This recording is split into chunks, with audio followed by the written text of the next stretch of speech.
This episode of Lords of the Storm is brought to you by our sponsors over at Patreon, where you, yes you, can also support the show. Just head over to patreon.com/Lords of the Storm to become a patron today. Heroes, gather tribute and earn my favor.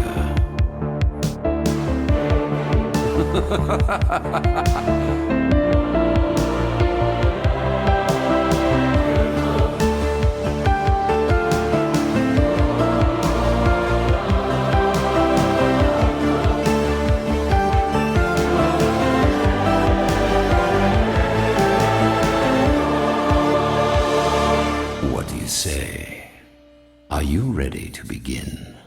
Oh, yes, we are, Mr. Ravenlord. Thank you very much, sir. Hello, everyone. My name is Greg Gizmo Zord Parker, and you are listening to Lords of the Storm, episode 118, the weekly Heroes of the Storm podcast for you, the true Heroes of the Storm.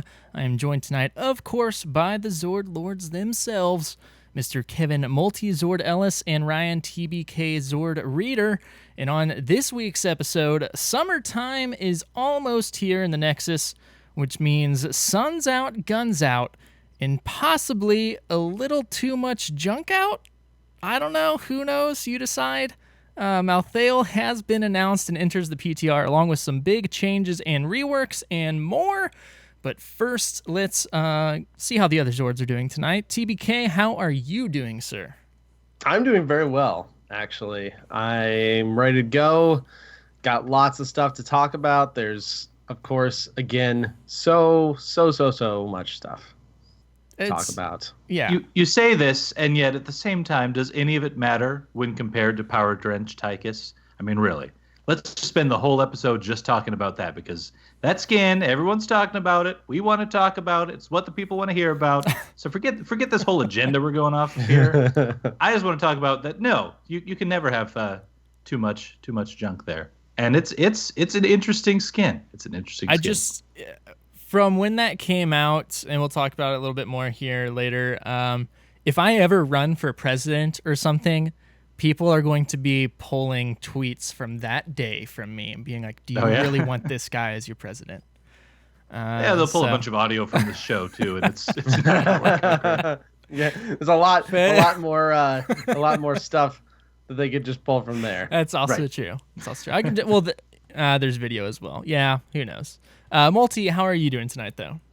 I'm doing well. How about yourself? I am doing fantastic, as always. Well, as most of the time, you know. It is what it is. What have you guys been up to in gaming here this week? TBK, I'll start with you. Lots of Team League. Been working on that a little bit, as that is definitely what I enjoy. I've been trying to finish a few of the progression hero things just to quench my OCD of, oh my gosh, that's just a tiny little bar left. I should probably play a game with that one, and then that one, and then that one, and then, oh wow, I got a lot of XP that game. I probably need to do one more because that one's pretty close too. So it's been good. Lots of loot chests flowing in, and I'm saving those up for this summer event that we're going to talk about here shortly. Yeah. Multi, how about you? I have been doing much of the same. Just pushing that progression, trying to get as many loot chests as I can. I think it's fun to jump around, play different heroes that you haven't in a while anyway. But earlier this week, I ran into kind of a drought, if you will, where like my next heroes to progress to the next level were some of my least favorites. Gazlo up there. No offense to all you Gazlo fans out there, but he's not the playstyle for me. So, and I got in there on him, right? Because he was at like, I don't know, maybe 2/3 of the way there, and we had a loss. And I hadn't queued with anyone, so I just barely, like, with the XP boost and everything, you could see that white portion of the XP bar. Just barely, like, I couldn't see the difference between where I was in the next level, but I didn't click over. So I had to play another Gazlo game, and it was another loss. So anyway, I don't Gazlo, folks. But yeah, no, it's been good. I've also been picking up a lot of Li Ming as well, kind of becoming my damagey main of sorts. So been fun. Okay, very cool. Myself, I have been playing my main count actually more than my alt lately. And because of that, I decided with this season kind of wrapping up here, I was just going to go ahead and want to make sure I finish my placement games for Hero League. At least for this season, and then next season, hopefully be able to bring my alt account over into ranked.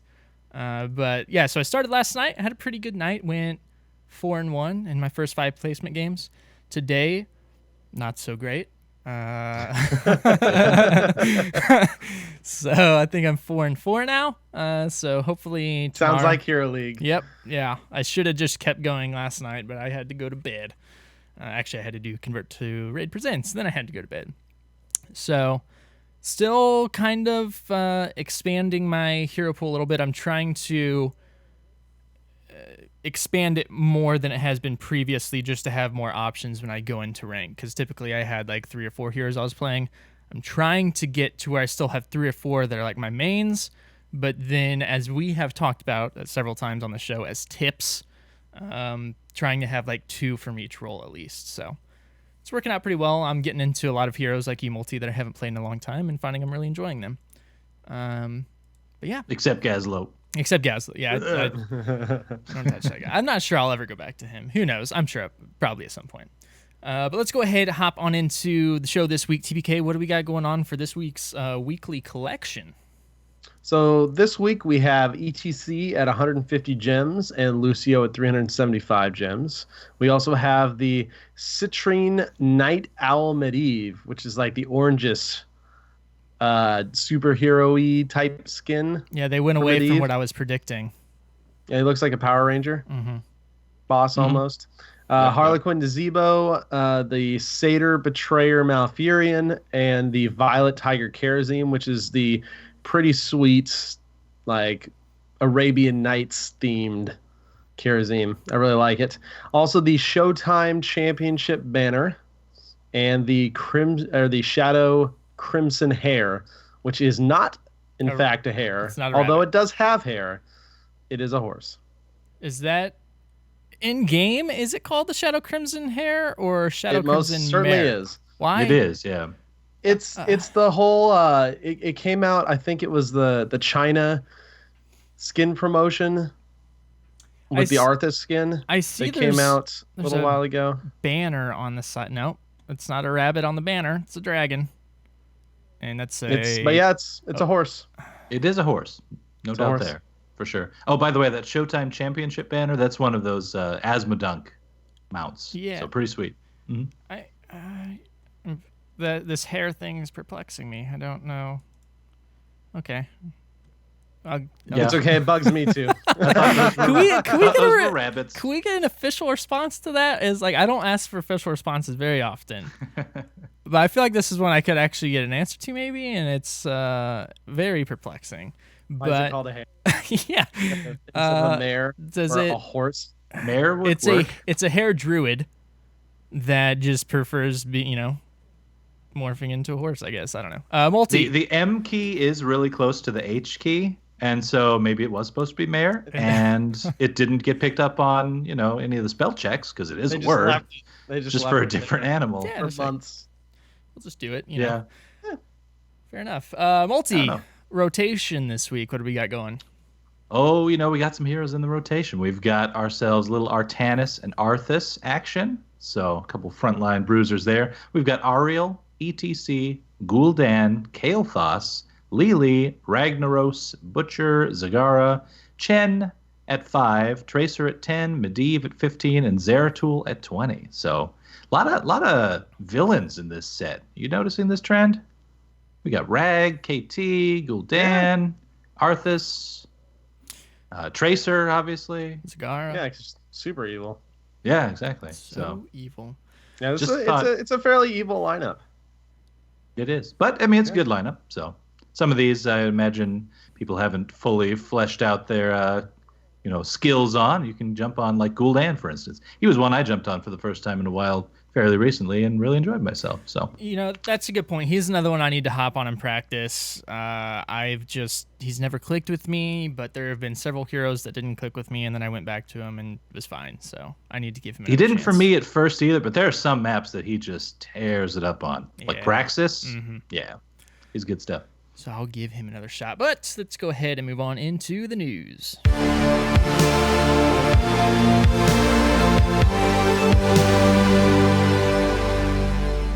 Okay, so first up we have here for the second anniversary of Heroes of the Storm. They are celebrating by having a content creator contest.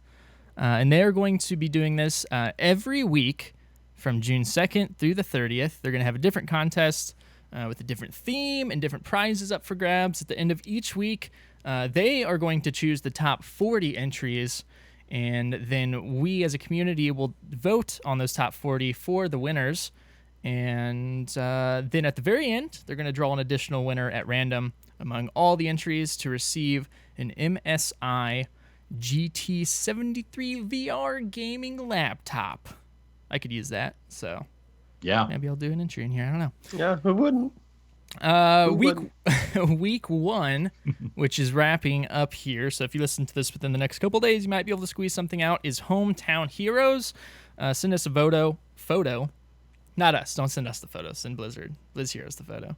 I mean, you can send us one too, but yeah. it just won't count. We can't provide you with a Nikon Cool Yeah, Pix, a Polaroid Pic 300, or a physical loot chest. Yeah, can't do that. I guess technically we could, but it would be empty. The loot chest? Yeah, absolutely. Yeah. Yeah. Theirs is way cooler. They'll give you a much cooler one. It's true. All right. And okay, no, I just want to make sure the stream is still going here. So for this one, yeah, you send them a photo of showing how you celebrate your hometown with Heroes of the Storm. Week 2, and again, TBK mentioned those prizes. Week 2 is Midseason Brawl. The Heroes Global Championship Midseason Brawl is upon us. Snap a picture showing how you support your favorite team. And the top prizes will be an HGC swag packs. They're going to have several of those, and another physical loot chest. Week 3, Heroes of Summer. Channel your artistic talents to show us what happens when heroes go on vacation, whether it's painting, drawing, sculpting, cosplay, or any other creative work. Again, send a picture to celebrate summer. That will be top prizes, a Huion graphic tablet and another physical loot chest. And then week 4, the final week, Visions of the Nexus. Create a short video showing how Heroes inspires you. Music videos, best play compilations, machinima, more, anything you can think of. And the prizes for that will be a streamer's kit, including webcam, microphone, audio mixer, Elgato Stream Deck, and game capture, as well as a physical loot chest. So Those are really Pretty cool prizes. Yeah. yes, very cool. And make Especially sure for someone who has like some experience with video editing and that sort of thing. Could get a lot of use out of that. Anyway, sorry. But make sure, I would imagine if you're listening to this show, most of you are, if you have a Twitter, following Heroes of the Storm on Twitter. They're posting and pinning all this stuff with all that good information. But again, if you're a content creator, or even if you're not, some of this stuff's easy to send something in just to kind of show your support. Some pretty cool stuff there. We also have, last week we were talking about the Heroes Anniversary event. That is, of course, now live. Again, this is going through the 12th. Play 3 games throughout this event. You get the portrait, the spray, the banner. Play 1 game each day to unlock a chest. And that will continue to go on for a while here. Yeah. And it's really nice. I've been trying to at least get my 1 game in per day just to rake in the free chests kind of, and it's been nice. For sure. I did miss a couple days. I regret that, but I don't intend to miss another. Yeah, I forgot it too, cuz I just both yesterday and today, my first game, I leveled up as well, and I got 2 chests. And I was like, what is happening? Yep. Oh, yes, that's the quest. For Malthael's release, they are doing another crossover promotion with Diablo. I believe this is our 2nd Diablo promotion. Maybe 3rd. I don't know. But this is going to start on June 13th, and go through June 26th. And you will play 15 games with a friend in any game mode, minus custom. And for Heroes of the Storm, you'll get Leoric's Phantom and 1 epic loot chest. In Diablo 3, the Ghost Kerrigan wings, and they look sweet.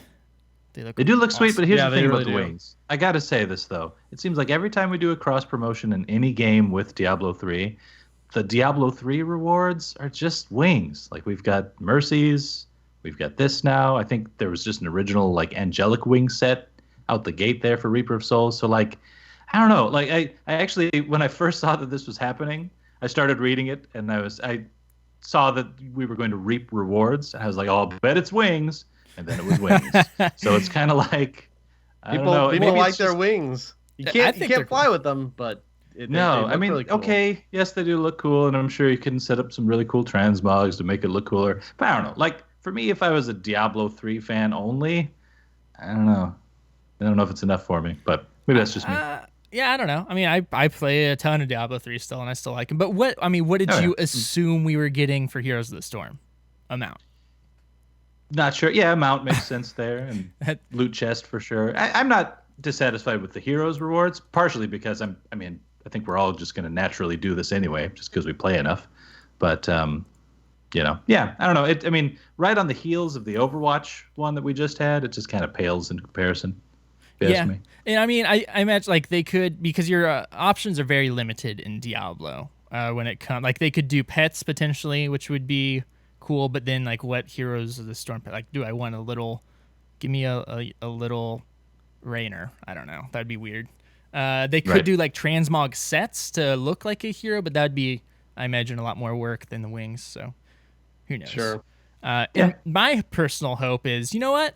They want to give us something for this, but it's getting close to BlizzCon, and obviously they're going to announce Diablo 4. So Oh, right. that's how I choose to Diablo look at it. 4 for mobile only. Oh yeah.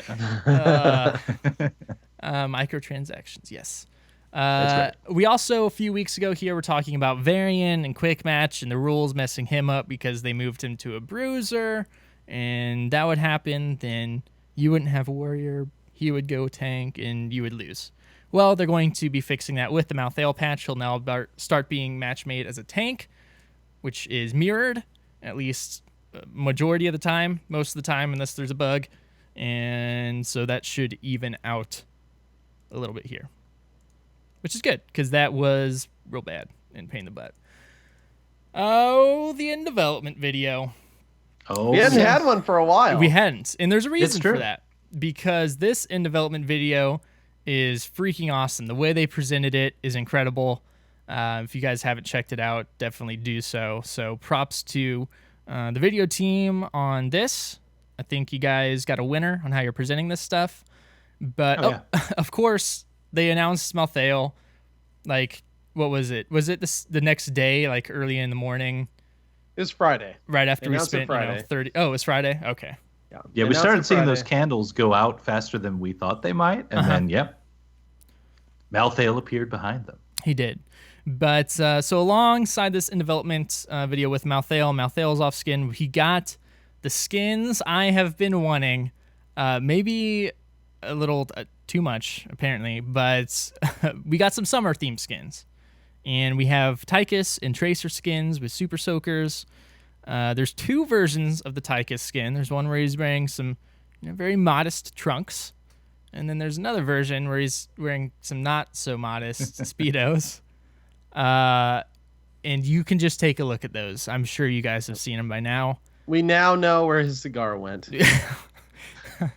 What? It's that's not my, Odin poking you in the back there. It's my cigar. But yeah, like it's Awkward moment. anyways, Awkward. I yeah, love it. I just like they had to have known. They had to have known, and I think it's hilarious. But we also got a lot more stuff. They showed the Battle Raptors.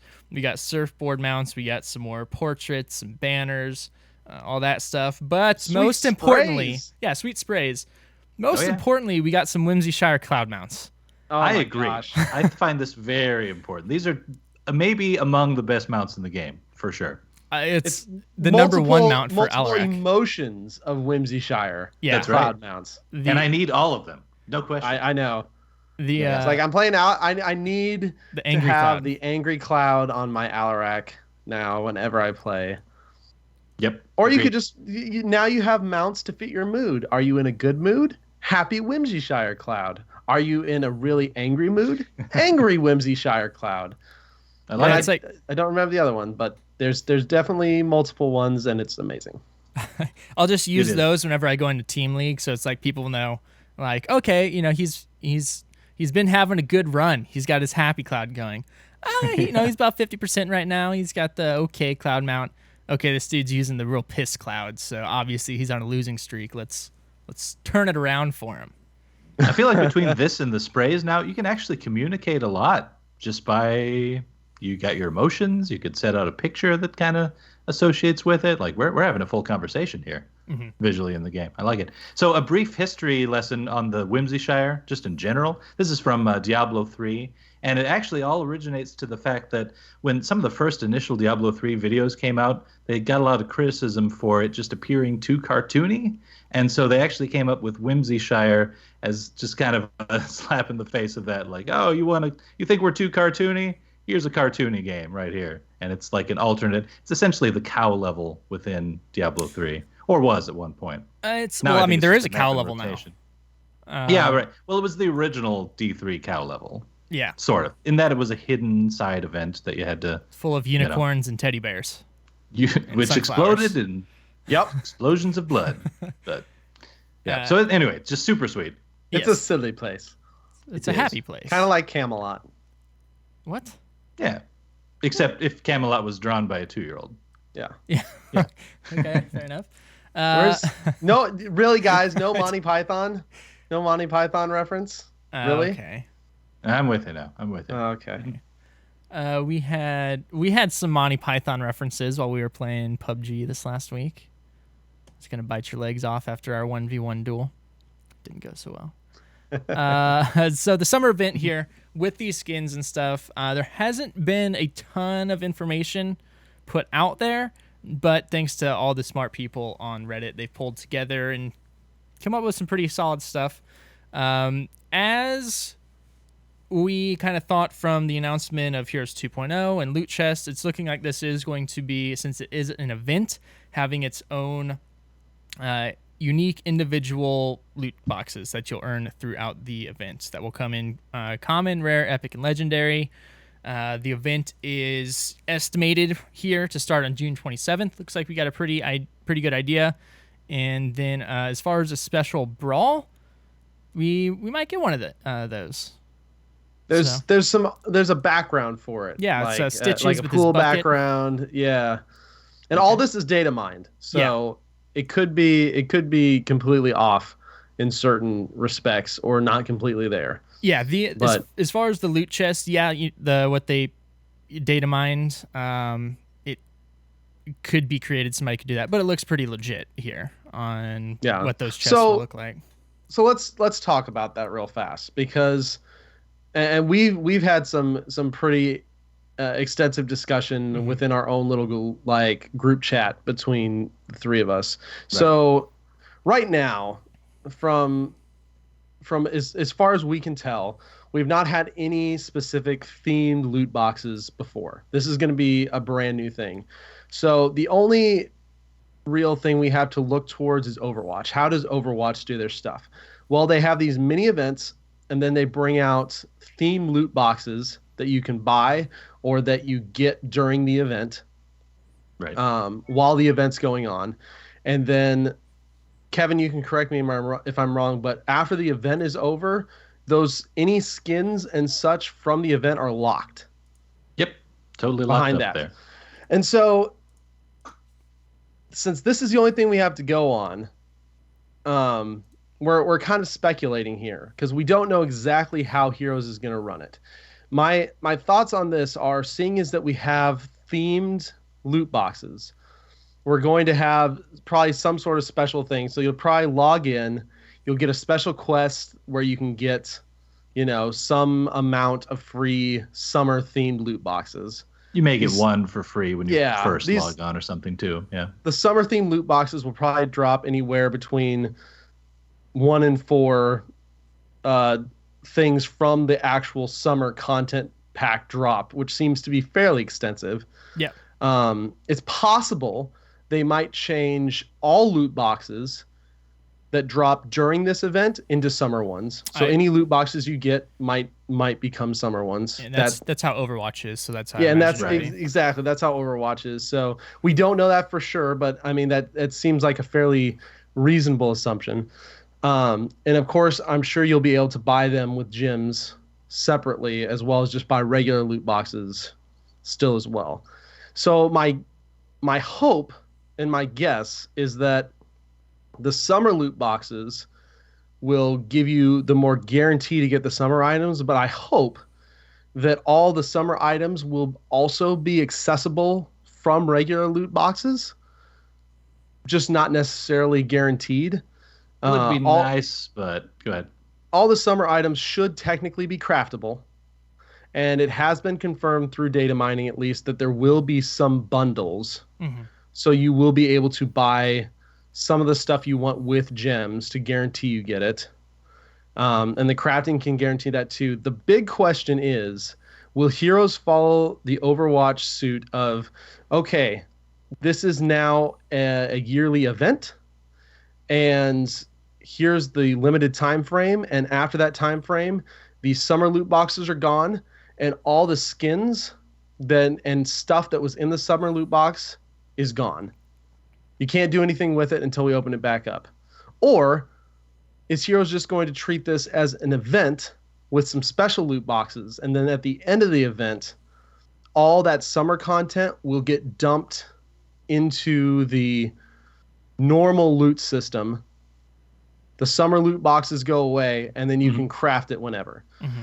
And so right now we've kind of got a mix, right? Because as of right now, you can't craft Christmas stuff. Yeah. Right. And so the Christmas stuff is locked away in its own thing. We know that's an event. That's a scheduled event that it opens up for a certain amount of time, or is going to open up for a certain amount of time and then close off again. And we have been told specifically that when Christmas or the wintertime rolls around, we'll be able to recraft and go back in there and get some of the previous the old skins. stuff. Mm-hmm. Specifically Ginger Dread and Azebo, but of course, that's been confirmed thus far. Yeah. So. And so the big question I think that we all have is this going to follow suit to that? Are we going to have a yearly summer event where these will come out for a month or month and a half, or however long, be craftable, be buyable with gems through bundles, be like receivable in summer loot chests, and if you're lucky in regular loot chests? Or is this going to be just a nice little, here's a summer event, here's a bunch of themed stuff, there's some loot boxes that go on during this time that allow you to get the stuff easier, and then it all goes back into the big pool afterwards? That's what I'm hoping this turns into. Yeah, and as that, much as but no, I mean, it's complicated, right? Because Blizzard's a business. Sometimes we forget that Blizzard is a business and Blizzard needs to make money. And so these type of events, or especially from an Overwatch perspective, that sort of exclusivity really probably generates a lot of revenue for them, for the people who have to have the stuff before it disappears or before it gets put into the vault or whatever. Which Overwatch kills it with this model. Yeah, and from that standpoint, I mean, just if you want to look at that, Overwatch is super greedy. I mean, because you have to buy the game, and then you have to spend a ton of extra money or play a crap ton of games to get loot chests during these events, and their crafting system is way, way worse. Because don't they jack up the crafting prices of these special skins too? Yeah, it's up to 3,000 gold instead. So yeah, which is ridiculous, because gold is just hard to come by in Overwatch in the first place. Much harder than Heroes. You can't reroll loot boxes. There are some players that have played so much, like so ridiculous much, that they so just own everything, and every chest they open gets duplicates. So I'm going to say that's like a tiny, tiny sure minority. And so from a hero standpoint, the way they do chests already and the frequency we get chests is extremely generous, honestly, comparably. Plus you can re-roll them. Plus you don't have to pay anything for the initial game. And so even if I don't necessarily like it the most, I don't think I would blame them to run events in similar ways to Overwatch where they release a chunk of stuff and it's exclusive for a month and then it gets put in the vault and comes back for the holiday or whatever the next year. I don't necessarily think I don't necessarily like it, but I completely understand if that's what happens, because at the end of the day, they need to make money. And those types of things generate scarcity. And so those type of things can generate revenue too. At the same time, there's ways they can kind of combat that to where, okay, we're not going to make everything 3x shards to craft stuff so that people can still get access to it a little more. The frequency of loot boxes like I said, drops a lot more. You can do re-rolls. So just even if that was the case on a whole, you're going to have a lot better chance getting what you want from heroes, even without spending any money, than you would from any of the other loot box type games. Yeah. We'll see. So I've got. Go ahead. I was gonna say I'm kind of along the same lines here with you. Initially, I was gonna be. I wasn't a huge fan of these events, and I didn't think this summer event was going to be one because it's just summer. However, really the only events that we've had are Christmas as far as exclusive stuff. So I can see, them wanting to add a yearly summer thing, perhaps something around Halloween. And then I would like to see them kind of expand the time frame a little bit here. But, that's kind of the reason I'm starting to be okay with it is, yes, of course, Blizzard needing to make money. I want to support this game. And also, as long as we have, and this is an important part, we'll have these, specific event crates that are supposed to be, I think like Overwatch, guaranteed at least one item from the event. As long as there is a small % chance for us to get that stuff in these original crates, then I'm fine with that, because I personally, like I said, I've been saving up these crates for that. And I don't just spend my credits. I'm saving up my credits so that I can craft this stuff when it's, available during the event. If it is in fact craftable. I want this stuff to be craftable. I'm sure. And not for exorbitant crafting prices. Yes. Yeah, exactly. So I don't foresee them. They may have these summer items be available in the regular chests at a really, really small % chance. I could maybe see that. But as far as just flatly dumping them into the regular pool after the event's over, of course I would like that.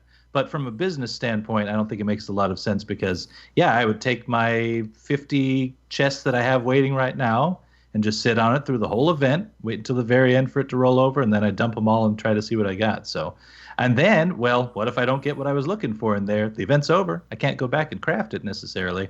So it could get a little hairy there for me. So, so I'm concerned about that. I do think what I could see them doing maybe is, this year they've got this summer event going, and you can only get them in the summer chests and that sort of thing. So the next year when it rolls around, we get a new set of summer skins.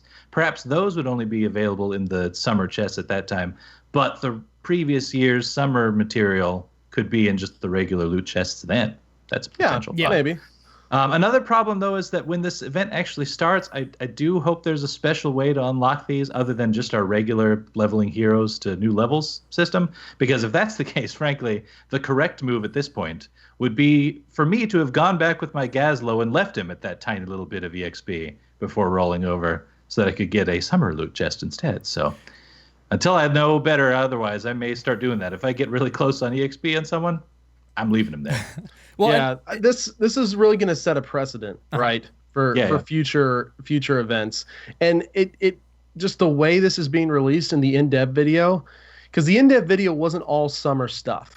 Right. The in-dev video definitely had a lot of regular skins and stuff. There's awesome. Literally the best Murky skin ever, and that I will be buying or crafting or whatever I need to do to get my hands on Sir Merkalot. It's going to be absolutely incredible.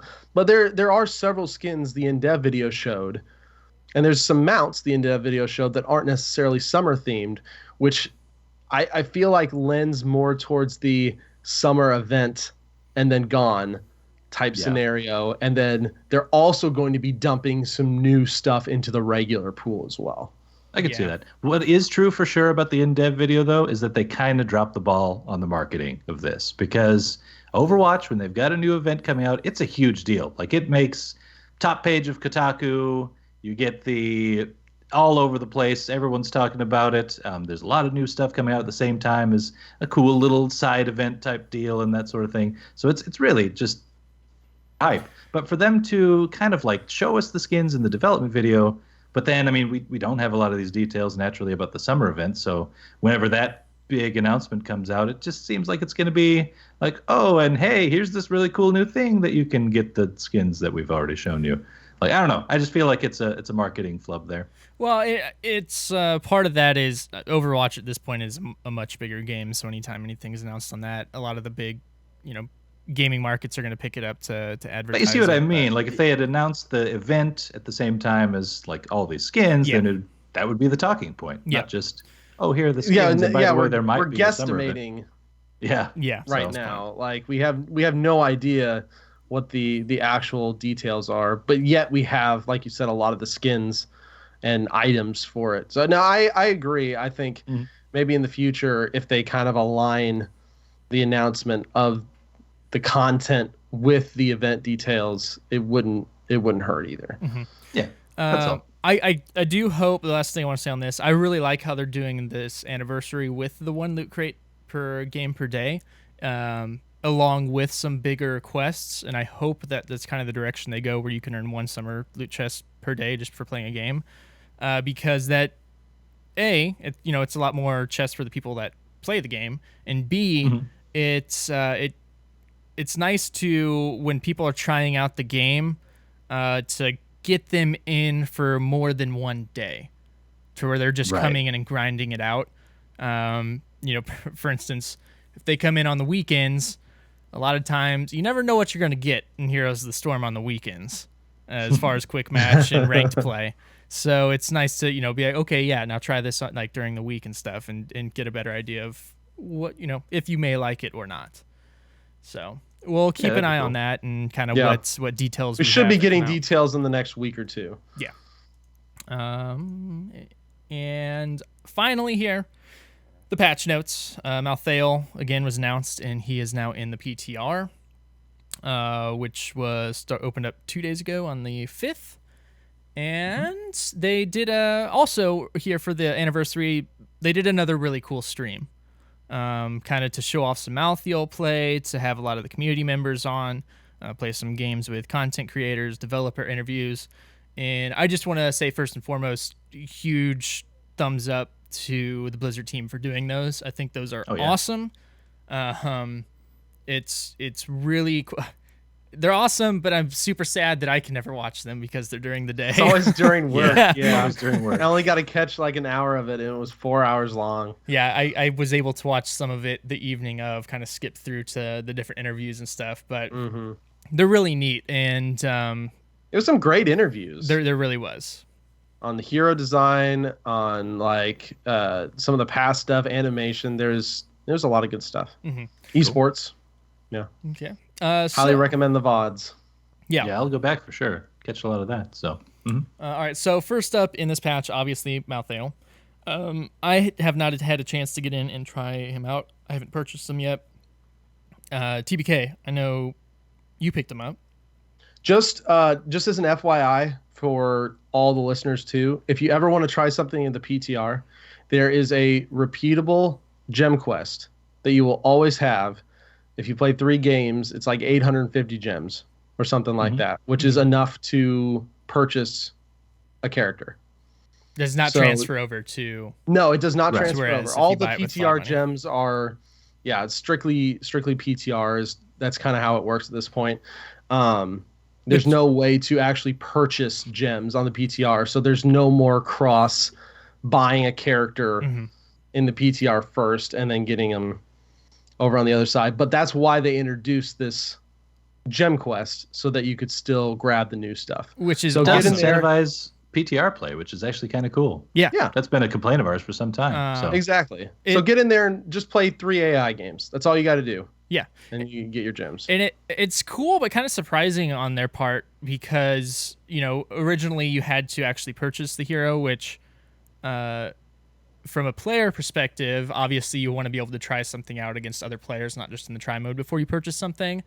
But as a business perspective, you want people to just buy this and, because they like the hero and not necessarily, they may not end up liking the play. I don't want to buy this hero after all. So they're kind of taking a risk here, but it's Blizzard. Yeah, it's exactly, huge props, but it's absolutely worth getting more people into the PTR and stuff so that we can test out these changes. They still get a lot out of the testing part as well too. So I mean, they still win. Yeah, in the end, for sure. So Malthael. Yes. Yes. He's awesome. I love him so much, and he's not near as crazy as I thought he was going to be from reading the description of his talents. So his base trait's Reaper's Mark. So basic attacks afflict non-structure. So he is not a sieger at all. No. He can do almost no damage to buildings. He's like a chromie. Yeah, he's very Except much like a worse. chromie in that regard. Like no sieging ability hardly at all. So any basic attacks will afflict non-structured targets with Reaper's Mark for 4 seconds. Enemies with that mark are revealed and they take damage equal to 2.5% of their max health every second.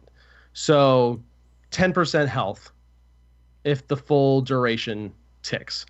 It sounds like a lot, and he's definitely a tank buster because, of course, with percentage damage stuff, you're going to get more value out of it with higher health. You're going to be ticking more health per Reaper's Mark tick than you would on a squishier character.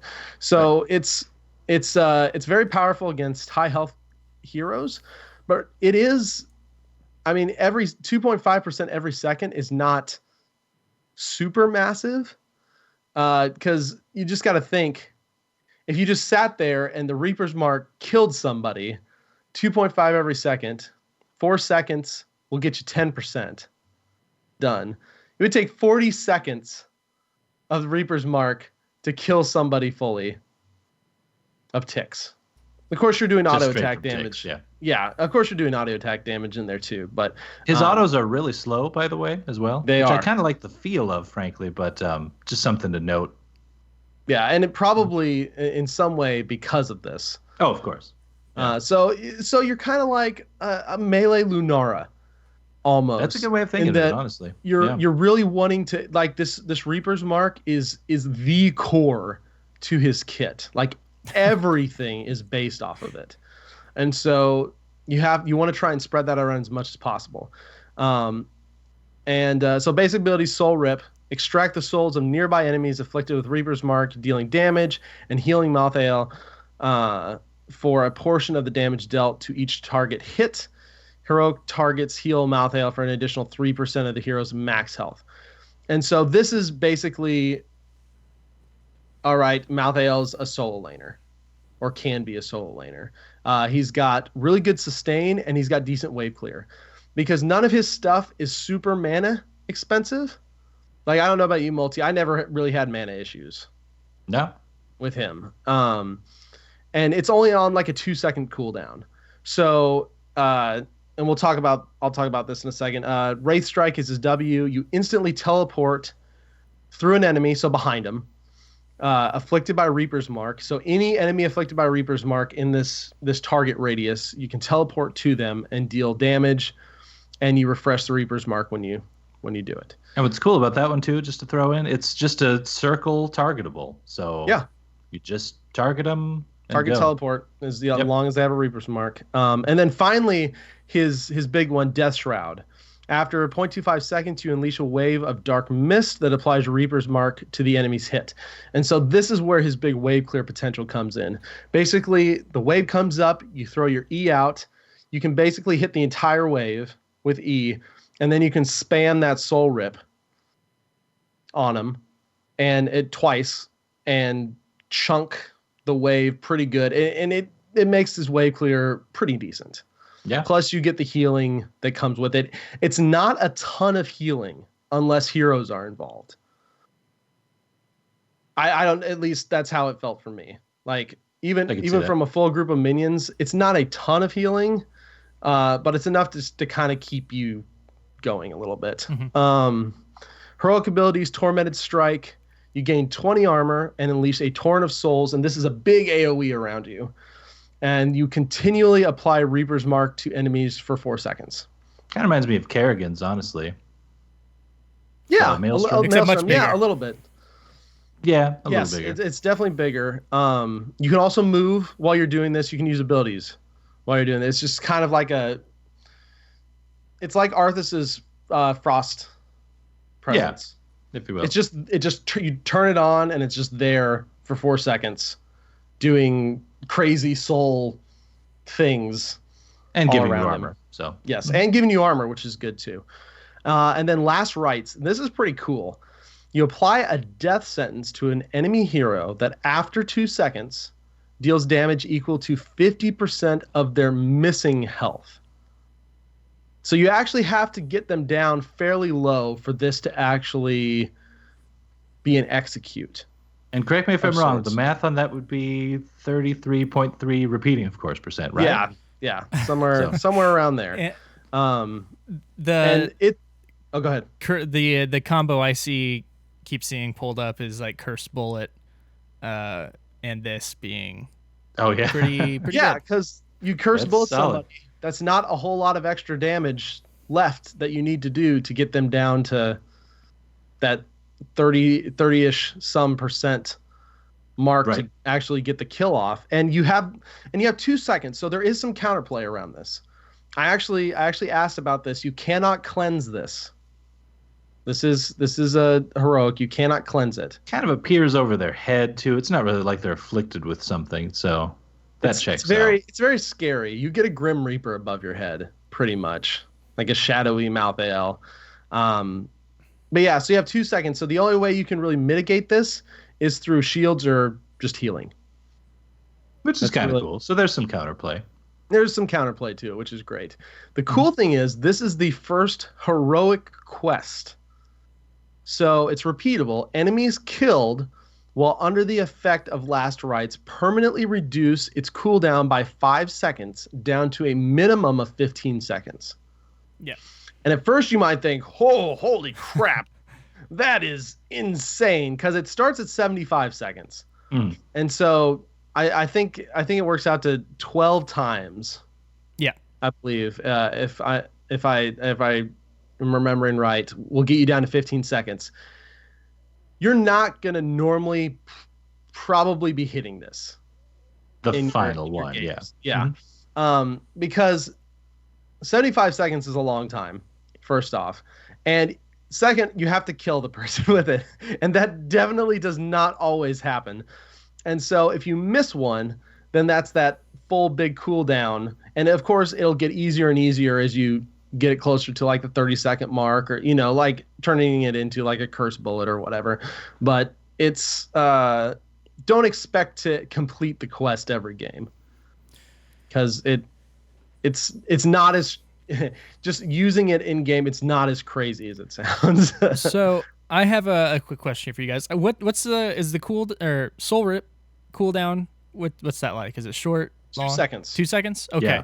So what? Seconds. So you can get 2 of those off during a Within Death one. Shroud thing to kind of do your AoE damage for way clear. Well, and you can get 2 of them off within a Reaper's Mark, too. So you can throw out the Shroud. Yeah, like you're saying. You throw Yeah. out the Shroud and then go. So what ultimate do you see yourselves using? Because with that last rites, it looks cool, it seems cool, and I'm sure it'll be awesome for some certain combinations. But the Tormented Strike seems pretty darn good as far as 20 armor, getting into team fights, and then that giving you some sustain, being able to cast Soul Rip while there's a good chance you're applying Reaper's Mark on a good portion of the team. It seems like it might be a stronger ultimate. Because Soul Rip actually gives you the additional 3% of the hero's max health. Yeah. So if you're doing AoE around hitting everybody plus your 20 armor, and you're spamming that, Soul Rip as much as you can, there's a huge chunk of healing that is potentially available to you there. I think both are going to be very viable. Yeah. And that's Soul another Rip thing. or Tormented Strike could be good on like Duo AoE tank. type clearing. maps or against teams that have a lot of melee, Mm-hmm. where you know you'll be able to get them in range, because if you're only like the tank and maybe one other person and the rest of the team's ranged, you may not get a whole lot of use out of that in team fights, because you're only going to have maybe two people in that unless you can get back into their back line. And he's not a tank. No. He's not super sturdy. So you've got to be careful, because he does have dive potential with Death Shroud plus the Wraith Strike combo, but you have to be careful about it as well. So I think both will be viable. Honestly. I think both will be fine. My issue with Tormented Strike, though, is that Death Shroud, your E, is already an AoE. And I mean, yeah, there's a little delay, but it's not too hard to land either. So the video, the Malthael preview video that we saw, kind of sells Tormented Strike as you also enable all your other abilities, so you can Wraith Strike behind somebody and do all that. But I mean, if you time things out right and set up your engage properly, I think you could do a lot of that with just doing your E and getting in there anyway. So I don't know. I think the armor is certainly a selling point, but I don't know. Yeah, but and then it's like if you do the Death Shroud, you're only going to be able to soul rip one time, unless you're auto attacking them. So in the way I see it is kind of like TBK said, melee heavy comps or duo tank comps, being able to take a lot more of their health. And then the last Rites is good for a lot of backline or squishier, where you're able to get back to them and then be able to kind of body block them to secure the kill. So it seems like it may be a really well-balanced set of heroics. And, of course, we will see once that enters the game. Typically, even if they're really balanced, the kit, though. Go ahead, sorry. I was going to say, typically, even when heroics are super balanced, it typically kind of leans heavily one way. So we'll just have to see. There could be situational uses, though. So, yeah, we'll see, for sure. I was just going to say about the kit in general. Sorry to interrupt earlier there, by the way. But, yeah, you better be. No, I'm just yeah, so I'm going to atone for my sins. Anyway, so, no, okay. Did you guys ever get the impression that this just didn't feel flashy enough for Malthael? Because here's a character we've known has been coming for a while. I mean, his mount's been in the game for how long, So, although he was kind of surprised this time around, sort of, although you kind of called it TBK, I just think, knowing what I remember from the Malthael fight, I remember, like, flying skulls and all these other abilities he's doing, and I don't know, like, the kit, it seems like it's going to be strong, and you're right, he's going to have his niche, certainly as a tank buster and some other things, but I don't know, it just doesn't fully feel like Malthael to me. Does it you guys? I'll disagree, because, in the Diablo fight, one of the things that caused all the flashiness was the second half of the fight, he devoured the soul stone or whatever happened, so then he got Diablo's abilities and whatnot, and added the fire effects. It doesn't have those weird flying skull things that kind of circle around, but I think they did a great job, because this is death, and in all the videos and stuff of him and Diablo, he's not necessarily like a fast character with a whole bunch of bang. He's just stalkerish, and he looms and appears from the shadows, and it, I don't know, I freaking love it. Just everything's dark and very, it's still cool, low. Don't get me wrong. I don't know. I think I kind of like it. I think it kind of fits him. He's very Reaperish. It's very slowly draining the life from you type kit. It's not a burst kit. Like, the only burst he has is last rites, and that's only a burst if they're less than half health. And so it feels very much, because it is a lot of damage and it's going to add up. He's going to have some pretty impressive damage numbers, I think. But at the same time, it's not the flashy damage. It's not the burst damage. It's the I am slowly draining the life out of you type damage. And so in that respect, I feel the kit fits very well. And it's such an interesting kit too, because this is a hero where the power is from the kit and the talents will augment it. The talents are really solid. There's a lot of good stuff in there. Because some heroes, and I'll talk about this here in a second, some heroes, all the power is in the talent tree, and it's a fairly weak base kit. Whereas Malthael, it's percent damage. Even if you took all of his talents away, he's still going to be pretty good because there's a lot of power baked into that trait and into his base kit. So I thought that was kind of interesting. Okay. Yeah. Okay. I'm sure I'll come around on him. But. Yeah. And we'll of course may talk about him a little bit more next week, and then we'll do our hero of the week on the upcoming weeks here, and really take a dive in and get you guys down to clown with death. I don't know. So let's move on to the rest of the PTR here. Some interesting things ready to go that I wanted to mention. And I lost the it. rank play. No, not that yet. There's going to be a generic marker added to indicate when enemies can be killed by an ability. So they're talking about a marker now appearing above the low health enemies for Greymane and Malthael when go for the throat or last rites will deal fatal damage. I don't know how much I like that necessarily. I think, like, with MOBAs being kind of a skill-based game, I kind of like obviously I'll like this because now I know when it's going to kill a hero. But what are your guys' feelings on the... Go for the throat already had this. And now...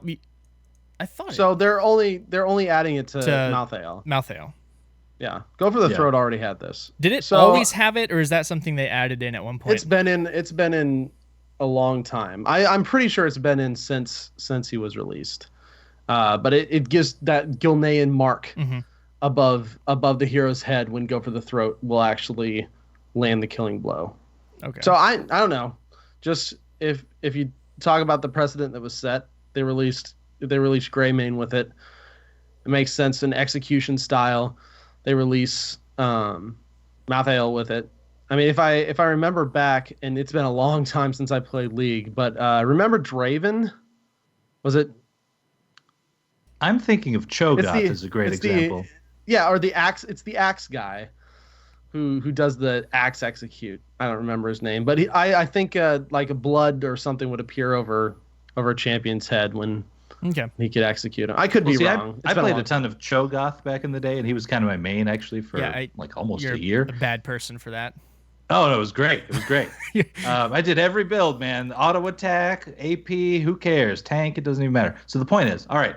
And with him, part of the challenge was because I forget the name of his ult. It was Feast or something. And the whole deal is that it's a big chunk of health. And then if you eat a hero, you get a permanent health bonus to yourself as well. So you kind of had to think through a lot of things, like how much damage are we going to take from this? Do you have to think about, am I eating a tank? You have to kind of mentally calculate whether you think it's going to be a kill on certain heroes. And in this case, it's flat percent. And I did all that math to get down to that 33%, 0.3 repeating, of course, percent calculation there. So I kind of want to be rewarded for that, man. So I don't know if I like the marker either. Also, force move being added in to the basic hotkey menu, which is just going to keep your character from attacking anything and everything on the way to that point, unless they're an auto attack while moving, like Tracer and so forth, which is kind of a cool thing to have in there for those of you that have the auto attack enabled within range. Mastery taunts making their way back in, and now ranked play. So Team League is the big thing here. They are now matchmaking, going to allow players to wait indefinitely to find a reasonable match for their skill level. So coming along That's with cool. this, it's very cool. That's cool. Coming along with this, if you're going as a two-man group and there's long wait times for that, they're going to let you know whenever you queue up that, hey, you're probably going to have a long wait time here.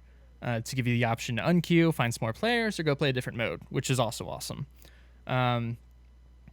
It would be cool if they kind of had just a counter of, as far as, they do it with heroes in quick match of what the wait might be, like something off to the side on the rank screen of, this is the 2's wait, 3's wait, and full team. But I realized that would be extremely difficult to do, pulling in the matchmaking and MMR, things like that. Yeah. You give it to everyone. Yeah, exactly. So, because queue times may be different at different ranks, even.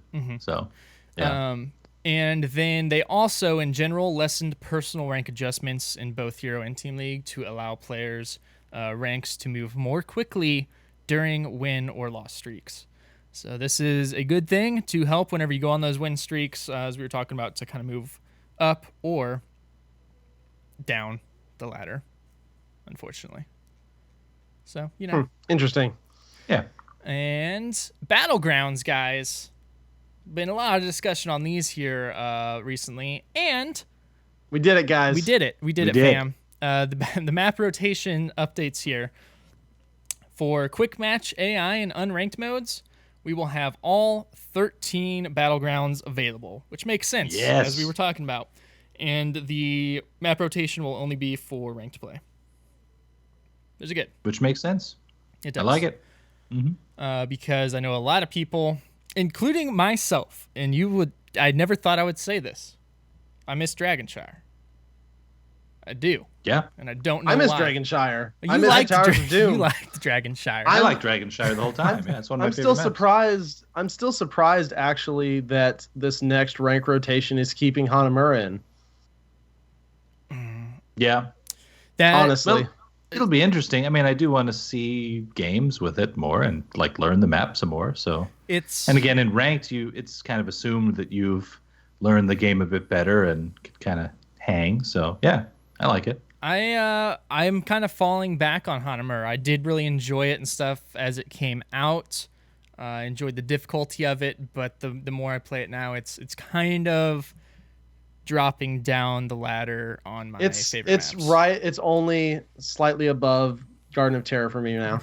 Honestly, like It's I still love it. It's a map that I hate seeing because there's so many cheesy things you can do with it, and that just really it just feels like, and I said this a few episodes ago. There's too much going on. The games don't last long enough for you to really counter some of these crazy push strategies that are starting to show up, especially when the keep goes down and you get those sappers going. I don't know. It's a fairly disliked map, I feel, across the community, especially the pro community. Yeah. I know we've got phase 2 map picks coming up, and if that actually makes it through as one of even the maps that you can pick, I will be very surprised. Because I know pros have a say in that map rotation they do for HGC. Mm-hmm. And I'll say that I have not, a majority of my games on Hanamura have been somewhat close. And I also have not encountered the just push strat yet. I've never had a team that was capable of pulling it off, so I've never attempted it, but I've also never had it done against me, which is really interesting. But the ranked map rotation has been updated, and it will have Hanamura, Dragonshire, Tomb of the Spider Queen, Cursed Hollow, Infernal Shrine, Sky Temple, Braxis Holdout, Blackheart's Bay, and Battlefield of Eternity. So there you take go. that. Mm-hmm. The next... Still no garden. I'm good with that. Yep. I'm good with that. I'm hoping they're reworking it in the background right now. All right. Bolt of the Storm. It's no longer Bolt of the Storm. It's Bolt of the very inclusive group of people of the Storm. Yes. And, I think there's only And it's 4 been or 5 changed, too. heroes. yeah. I think there's only 4 or 5 heroes that have the plain old generic bolt left. Yes. And as far as their comments on this, they are there's a couple reasons. One, they found that it's being used as a defensive tool, escape death too much. They're wanting it to be more of an offensive playmaking skill. So to counter that, they reduced the range by 20% and think it will help with that. That'll be interesting to see if that actually helps. And 2, they're just wanting to, it did not fit in with a lot of the fantasy of a lot of heroes. For instance, Raynor. Why on earth would Raynor be able to teleport somewhere? I don't know. So he can't anymore. So they did remove it from a lot of the heroes, like TBK said, which is, it's just kind of the pruning here. I'm fine with it. I never was a huge fan of it. I took it because it's Bolt of the Storm. So we'll kind of see what effects that has.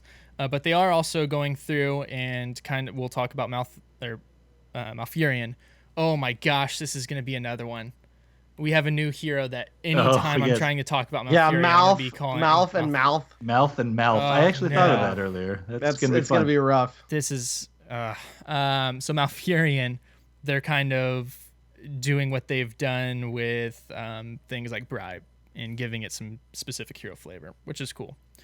All right, so we're not going to talk about all the changes here, but there are, of course, two big hero changes we want to talk about, and the first one is Thrall. We've known he was probably going to get a rework for a while here. He has kind of one of the oldest talent kits, and TBK, as you said, and it's still my favorite tweet I've seen in regards to it, as Thrall now, it pretty much you're just starting a new level 1 orc, and you're going to fill up that quest log, and with all the talents, all the quests, all the quests. Get it? You got vanilla orc. You're a shaman. You rolled a shaman orc in vanilla WoW, and you're just fresh and new, and you're just like, oh my gosh, let's go quest, and then you go and you grab all 50 quests from every single person at the same time, because in vanilla WoW, nothing was streamlined with these cutesy little like hub things. This was just like there's all the quests. And by the end, by level 20, you have transitioned from your level 1 orc peon all the way up through War Chief of the Horde and then the Earth Warded. Yeah. Yep. So it's a very storyline theme progression in Heroes of the Storm now. But just to give you a quick idea here, level 1 has 2 quest talents or a non-quest. Level 4 has a quest talent. Level 7 has a quest talent. Level 16 has a quest talent. So you can do a lot of questing. If you you don't play WoW anymore, but miss the questing, look no further. My question is, though, before we really proceed with any of these is this too much? And is there a point where it becomes too much? Because frankly, I mean, the first time I came across even reading these, it just seemed like there was so much to keep track of, and it'll probably feel a little smoother in game. But I mean, if you haven't completed some of the previous quests by 16, at that point, is it just kind of feeling awkward? Like you're trying to micromanage all these little things? It's a solid question. I think they're testing it. They've actually come out and said that. Yeah, on the end of the developer comments says, overall, Thrall is now flushed with quest talents, and this is something we wanted to explore and are excited for your feedback. So definitely want to get in there with him. He's one we need to do another. For sure. We'll have to do a redo on him. But I don't know. It's a ballsy thing to test because this is not a small, this is a rework. Right. So let's go ahead, kind of hop into it here. As far as his basic abilities, Chain Lightning, cooldown increased from 6 to 7, number of bounces increased from 2 to 3, range of bounces decreased from 7 to 5, and mana cost increased from 40 to 50. Feral Spirit no longer stops upon the first enemy hero hit, and it travels 25% further with each enemy hero hit, which is line up a bunch of people and root them all. Yeah, especially on a lot of choke point maps. Frost Wolf Resilience, the heal amount decreased from 314 to 210, which is also pretty darn big.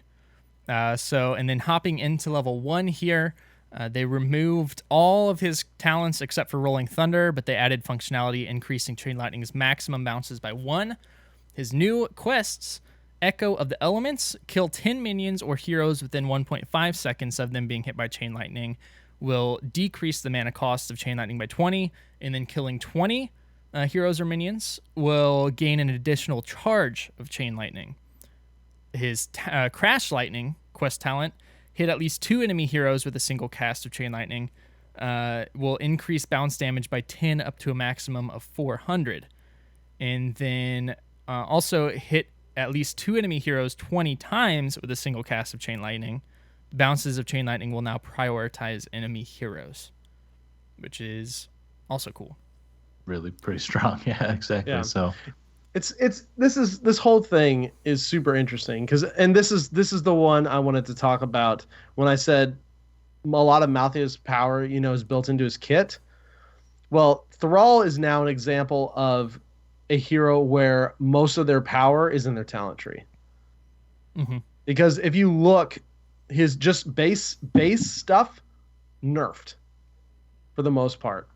Like more mana for Chain Lightning, longer cooldown, less bounce range, even though it does get an extra bounce. Mm-hmm.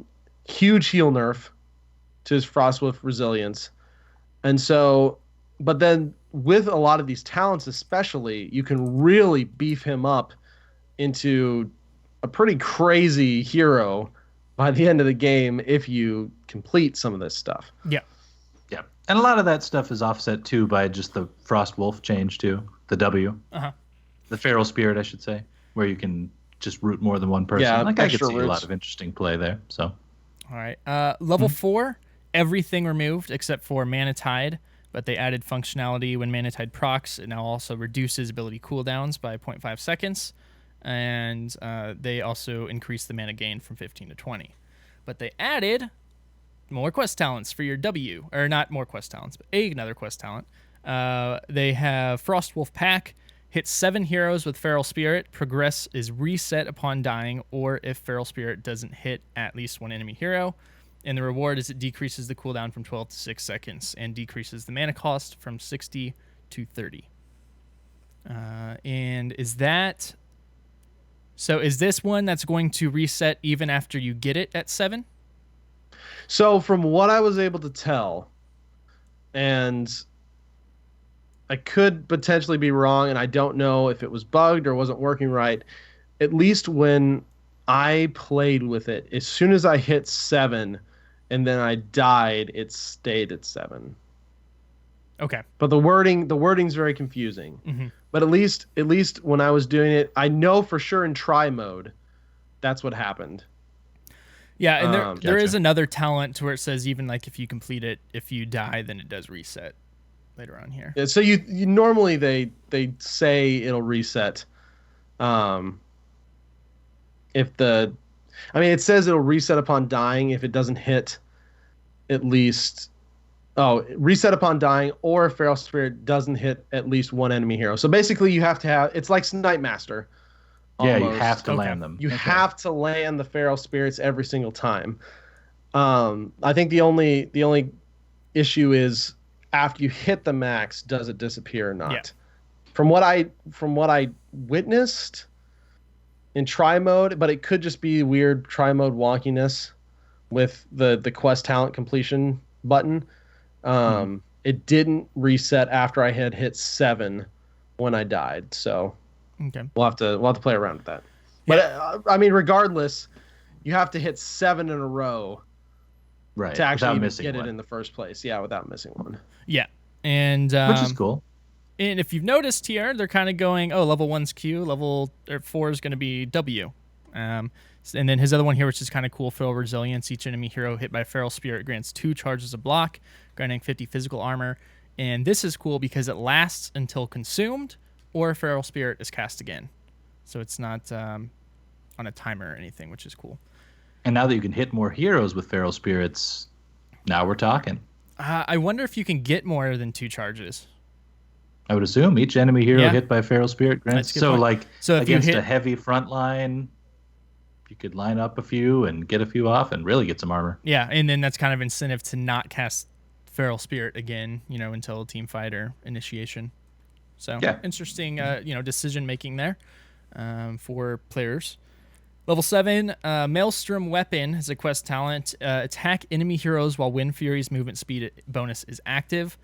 This will base increase attack damage by 1. If you attack 20 heroes while it's active, increase the movement speed bonus of Wind Fury from 30 to 40%. Attacking 40 enemy heroes, permanently gain 15% increased movement speed. So cool. That's pretty big. Yep, that's pretty big. pretty big. And then an active for his Ancestral Wrath. Each time Frostwolf Resilient activates, Thrall gains a stack of Ancestral Wrath up to a max of 8. Activate those to steal 15% of target's hero's maximum health over 3 seconds. Thrall heals for 150% of that amount over 3 seconds. And that does consume all 8 stacks. I think I'm going to be going It's a much cooler speed. in Venom. Yeah. Yeah. I'll be going For sure. movement speed. 13, Spirit Shield. Every 45 seconds, gain 50 spell armor against the next enemy ability and subsequent abilities for 1.5 seconds. Triggering Frostwolf Resilience also reduces that cooldown by 5 seconds. Which is fairly often. Yeah, it's a nice spell. It's a nice spell damage reduction talent for sure. I like it. Indeed. 16, Thunderstorm. Another quest. Cast Chain Lightning on a hero. Dying or casting it on the same hero twice in a row resets progress. The reward is it slows targets by 8%, stacking up to 40%. If you reach the 40% bonus slow, Chain Lightning deals 25% more damage to the primary target. This quest never completes and will reset even at maximum stacks. So that seems to make me think the level 7 one, once you hit the max stacks, Yes. is permanent. This is Because they actually have language in here that says it. Yeah. It won't. And this is just a really interesting thing. Like you gotta be heads up, know who you're casting on when. So I kind of like that. It's kind of the first type of quest we've seen like that.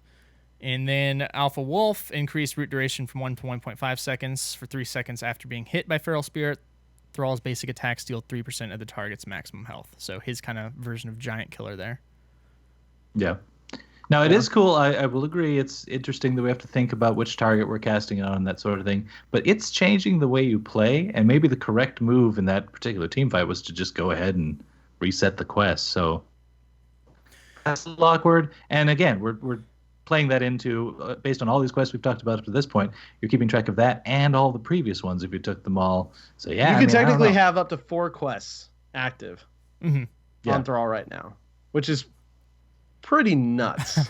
Feels nuts. That's all I'm saying. It does. And I need to actually get in and feel it, but on paper it seems my nuts. personal opinion on the whole quest thing is I don't like to see quests really like level 1 and level 4, because those I feel like quests are kind of setting the direction of how you're going to play / build your hero for that game, and that gives you something to focus on early. And I don't know, it feels like if you do too much beyond level 4, with the obvious exception of like the heroic quest from like Malthael's Last Rites, but it just feels like there's going to be too much to juggle in an already fairly short game. And I don't know, like I said, I feel like quests should be there to say, okay, I am shooting to play this play style, and now this is what I'm going to be working for doing it. Not crap, I have to be thinking about working for 3 different things as I'm going along, and some of them I'm picking up in the middle, and some at the beginning, and some at 16 or something like that. I don't know. Yeah, that's just kind of how I feel about it. The 16 one, I think they did a good job of kind of keeping that from being a thing, because this is more just it's a quest talent, but it's still more along the lines of just augmenting that ability with it. Never, like, it's not something you'll ever cap. Sure. And if you die, obviously it's something you still want to keep track of. Yeah, it's still an extra thing to think about on top of the perhaps 3 other quests that you have. Yeah, right. So yeah, but I mean, it is true. At 16, it would be so late in the game that to start like a stacking quest there can get a little awkward for sure. So no, they did a good job. Yeah, and setting that up. Level 20, World Breaker here. I actually am pretty excited about this change. So it's going to decrease the cooldown from 70 to 50 seconds, and they changed the functionality. It's no longer going to travel indefinitely, so I imagine that means it'll have the same distance, but it's going to create a pathing blocker for 3 seconds. So this is like a force wall that has a stun. It's huge. It's amazing. It's as big. It's basically the animation that you see come out, that giant chunk of earth that just stays there for 3 seconds. Stays up. That's so cool. It's huge. So that could potentially be a pretty big deal. That's a massive team splitter. Yeah. Because you're talking, that's like 3 force walls along. Yeah. But it was already a team splitter, but now it's just staying split afterward. Yeah, but I mean, guys, cool. We had our Sunder moment for a long time. We had our Earthquake moment, so now it's time to go back to Sunder. It's that time again. And finally, Wind Rush at level 20. This is his version, kind of Bolt of the Storm. You'll activate it to teleport to a target location and gain Wind Fury, and that's a 70-second cooldown. So there it is. And I imagine those will also have the 20% reduced range from what Bolt of the Storm was, so a shorter distance. The other big hero that got a lot of changes here is Malfurion. I know, Multi, you just played a game with him. Yep, I got to test him out, so I can knock this out if you like, for sure. So, okay, some base changes. A lot of these are numbers, but, I mean, it's kind of a rework as well. The feel is very much the same. You're still playing your Malf, but you've got to pay attention to these numbers, because if you're not up with some of these talent changes and that sort of thing, you're going to log on to Malf as soon as this goes live and be a little confused on a few of these things. So first of all, and these mana costs seem like a small deal, but it actually adds up a lot over the course of the game. So Moonfire, your W, mana cost reduced from 20 to 15, which, awesome. I mean, Moonfire spam is how anyone should play every druid in every game, right? Like, that's how you play them in WoW. So that checks out. That's good. Sticks with the lore. Regrowth, though, mana cost increased from 40 to 45 to compensate for this.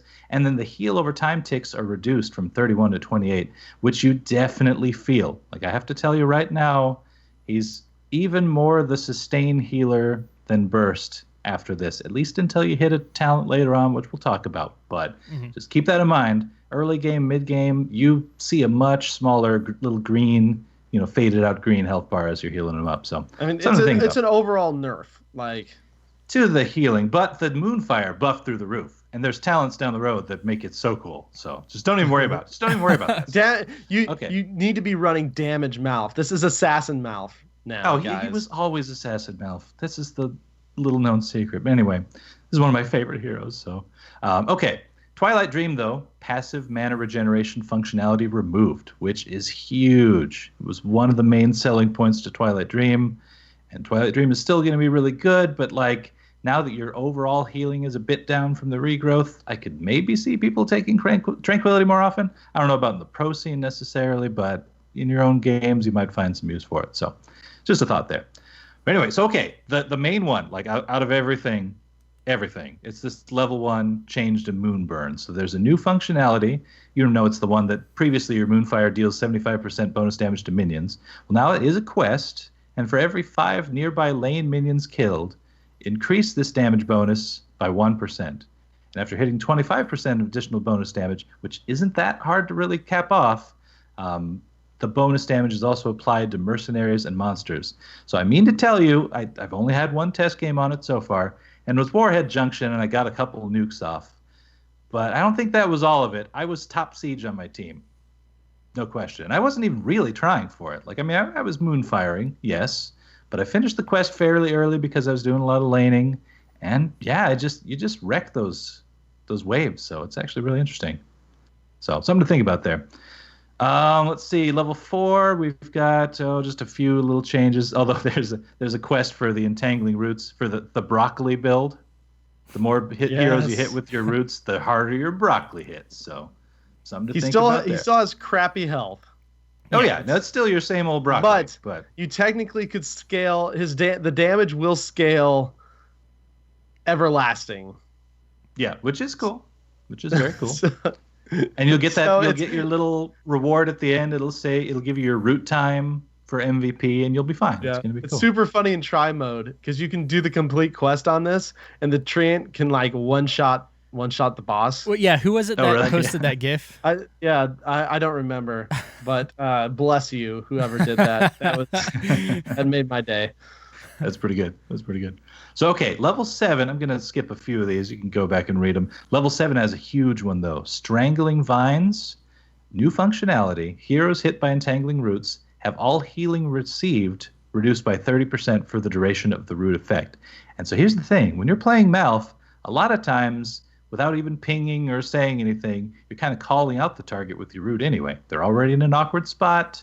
You've singled them out as something that other people can pick on. And even in quick match, you see people tend to focus that target, sometimes even if it's the tank and the wrong thing to do. But in this case, yeah, you're giving them like a little mortal strike for it too. So they're already in trouble. Now they're in even more trouble. Yeah, I love it. Except they may have 30% healing reduced, but they will have 75 armor.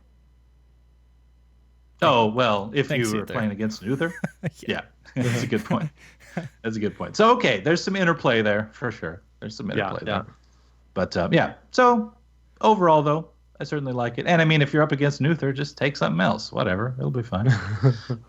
So, let's see. 16. Whoa. What? Speaking of awkward, we need to hit on this. And I've got a little bit to say on this because this is pretty crazy.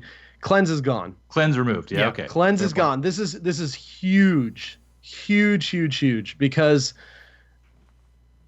a lot of times, unless they're extremely overpowered when they come out of the gate, like we saw with Lucio, just because his healing numbers were so big, a lot of healers without cleanse tend to get relegated down in the rankings. At least among like the pro scene and that sort of thing as well. Yeah.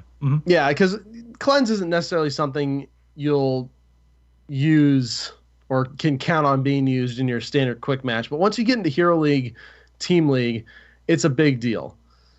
And so I'm very curious about this because we're down to only a few heroes left with an actual cleanse. Lily's got cleanse, Brightwing's got cleanse, Rhaegar's got cleanse, and Uther has cleanse. Yeah. Or a type of cleanse, which I actually really liked how they did it with Uther, because it's you can do different things. And, they actually made that talent tier really good. Yeah, you don't need to pick cleanse. Yeah, and so this is another really. I don't feel like I know exactly what they're trying to accomplish here because one of the reasons the stun meta became so prevalent was because cleanse was nerfed so hard in the first place. And cleanse, especially in higher level play and pro play specifically, is an invaluable tool. And some support heroes have it built into them. Like Karazim's got it at 16. Lucio's technically got it at 20, but I don't think anybody's going to pick it at that point. Ariel kind of has the pseudo cleanse with the Aegis, but of course that's a longer cooldown. And so removing, even though you have the reduction healing talent you can pick now, removing such a base part of a support's kit, I feel is really going to relegate him down, in addition to hurting his healing, just in particular. The base healing in particular. And so I just I feel like we're kind of in a weird, awkward spot. Like, does Blizzard know what they really want to do with cleanse? Do they want to make cleanse, or do they want to make talent tiers? Because I know they don't like cleanse in the way that it makes you pick that at level 7. Forces like you they don't want a forced talent. In a perfect world, you don't want a forced talent tier, but at the same time, it's a playmaking ability. It's a good ability to have. And so it feels like I like what they did with Uther, but it feels kind of awkward just to yank it without any sort of compensation or any sort of, okay, cool, we're going to make a cool new level 7 tier. Like the Strangling Vines is cool, but that's kind of it. Like they pulled cleanse, they pulled mule. And so I don't know, I feel like some supports are just in a really awkward spot without that. And I'm just not. I'd love to know Blizzard's thoughts on supports in general. Didn't really and give cleanse us in general. They didn't really give us much of an explanation at the bottom of this one either. So it's no real developer comment. The fact that there's nothing to replace it is super weird. I don't know if it would be too powerful, but like the thing I can think of is kind of working like Karazim's, and maybe it's, strong enough that they would need to move this to 16. But I don't know, have something to where like Entangling Roots have a talent that's Detangling Roots, to where if it's cast on an allied hero, it's kind of, a cleanse, and can also still root enemies. Just to, I kind of like if that they're because wanting to tie it in with his ability. Because I kind of like that too, because you're using your E to do it, right? Yeah. So that's kind of interesting. Like you may be in a group fight where you would have loved to have actually rooted them, but then you chose instead to free up a couple people with the. I like that. It's cool. just cool stuff like that, right? That's the kind of thing I want to see on these level 7 talent tiers. It just feels to me a little awkward to just pull it and not have any sort of back. It's the same kind of situation with ETC, where it feels kind of half baked, where it's like, no, we don't want it on him anymore, but no, we're not going to provide something to help with it. So I feel like this is, at least high level pro play, this is going to basically kill Malfurion. Yep. That plus the healing nerf is going to completely kill him or relegate him to a secondary support, which I don't want to see either, because I don't like the dual support meta. He would do well in dual support. I was going to say that. I mean, with all the new siege that you can do through Moonburn, through other things. I mean, again, going back to the damage Malf build, that's maybe the direction you're looking at there. So yeah, which is not. I'm with TDK. I feel like that's the direction we should be heading. That's not the direction I want to be. I want to be going. I want to be getting away from the duo supports and fair enough. Back into single support, single tank. There we go. Let's do it. Gotcha. But yes, Stitches got some level 20 talent changes, things like that, both removed, and you guys can take a look at. I do have to say this. This is so much fun. Stitches has been like, I feel like Stitches has been stealth, is like getting stealth OP, because they've been making just these tiny little changes. He's getting a new talent where his basic attacks against enemy heroes heal him for 5% of his max health. So that's a ridiculous level 20. You can stack sick max health. Yeah, and so now his hungry Stitches. So the bolt got removed, and the damage bonus from it, which is his Gorge upgrade, got removed. But while active, Gorge has an increased range and can be repeatedly recast until the first target is expelled. Gorging a target outside of melee range teleports Stitches to the target. How terrifying is that? That's going to be so much fun. Just going to be this like big old abomination just like blinking around the team fight, just eating people. It's going to be it's going to be glorious. I love it. Extra glorious when we get that bikini Stitches back. Yes. Yeah. It's coming. Mm-hmm. All right. So that is going to do it for the patch notes. Let us know what you guys think of new Malfurion, new Thrall. I'm especially curious on the Thrall, so send us your thoughts on that. But let's move on here real quick before we hop into the HGC. Want to give a Patreon shout out to our newest patron, Mr. Eric P. And you, sir, have earned your Zord title.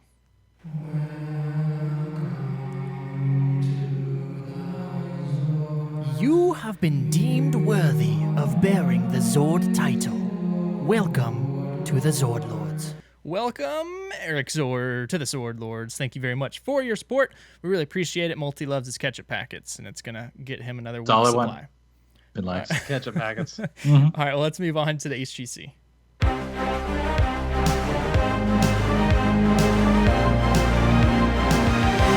right, TBK, what do we got going here to get us going into this weekend and among other things?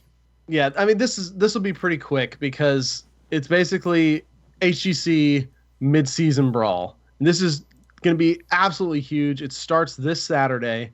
And I've kind of been going over these things, prep stuff for the first last 2 weeks or so, and I'm going to be giving a good community content shout out that will help you fully in-depth prep for this. So I don't want to go too in detail anymore for this episode, but I do want to mention HGC esports site, the heroesofthestorm.com/esports. Team pages are now live, so you can go to and this is kind of weird.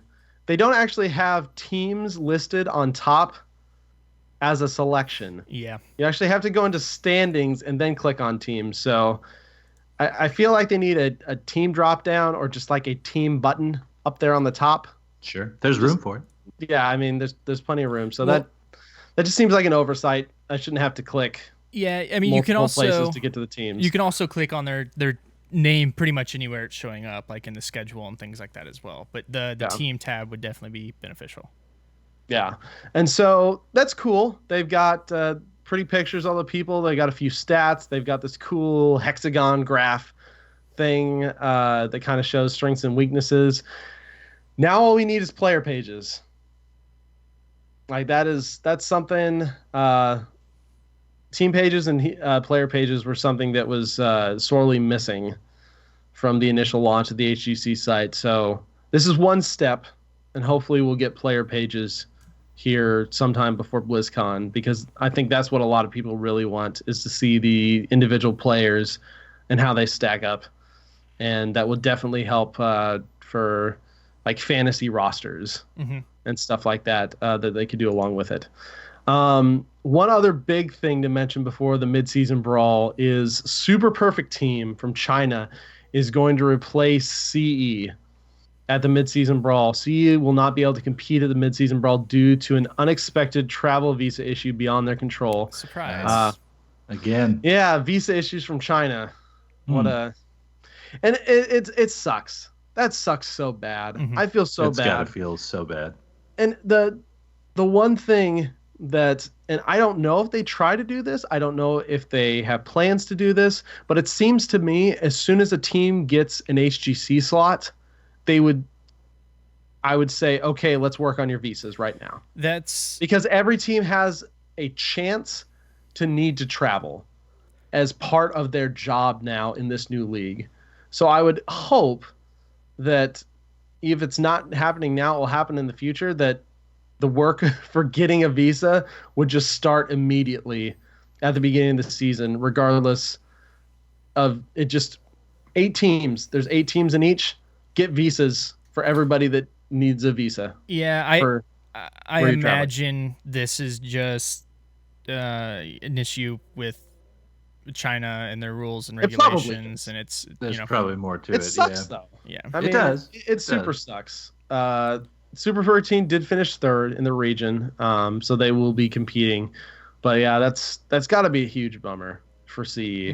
I mean, that's just a big opportunity ripped out because of visa issues. So hopefully we don't have that problem again for BlizzCon.